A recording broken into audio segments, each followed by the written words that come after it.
Hello everyone, welcome back to Saru's kitchen. ನಮಸ್ಕಾರ ಎಲ್ಲರಿಗೂ. ಇವತ್ತಿನ ಒಂದು ಸ್ಪೆಷಲ್ ರೆಸಿಪಿ ಏನು ಅಂತಂದರೆ ಈಸಿ ಸ್ಪೈಸ್ಡ್ ಛಾಸ್. ಕನ್ನಡದಲ್ಲಿ ಹೇಳಬೇಕು ಅಂತಂದರೆ ಮಜ್ಜಿಗೆ. ಈಸಿಯಾಗಿ ಹೇಗೆ ಮಾಡೋದು ಅನ್ನೋದನ್ನು ಹೇಳ್ಕೊಡ್ತೀನಿ. ಒಂದು ಸಣ್ಣ ಪ್ಯಾನಲ್ಲಿ ಸ್ವಲ್ಪಷ್ಟು ಮೊಸರು, 1 ಗ್ಲಾಸಷ್ಟು ನೀರು ಹಾಕಿ ಅದನ್ನು ಚೆನ್ನಾಗಿ ಕಟ್ಟಿರಿ.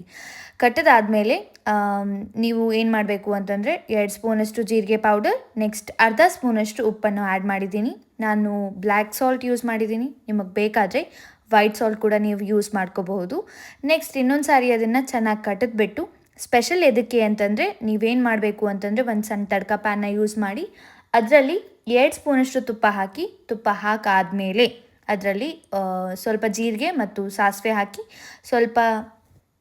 ಸ್ವಲ್ಪ ಸಿಡ್ದಾದ್ಮೇಲೆ ಅದನ್ನು ನೀವೇನು ಮಾಡಿರಿ ಅಂತಂದರೆ ಡೈರೆಕ್ಟಾಗಿ ಆ ಒಂದು ಮಜ್ಜಿಗೆಯಲ್ಲಿ ಆ್ಯಡ್ ಮಾಡಿಬಿಟ್ಟು ಅದಾದಮೇಲೆ ಫ್ಲೇವರ್ಫುಲ್ ಛಾಸ್ನ ನೀವು ಎಂಜಾಯ್ ಮಾಡಬಹುದು. ನಿಮಗೆ ಹೇಗೆ ಅನಿಸಿತು ನನ್ನ ರೆಸಿಪಿ ಕಮೆಂಟ್ಸಲ್ಲಿ ಹೇಳಿ. Do like, share and subscribe to my channel. Thank you.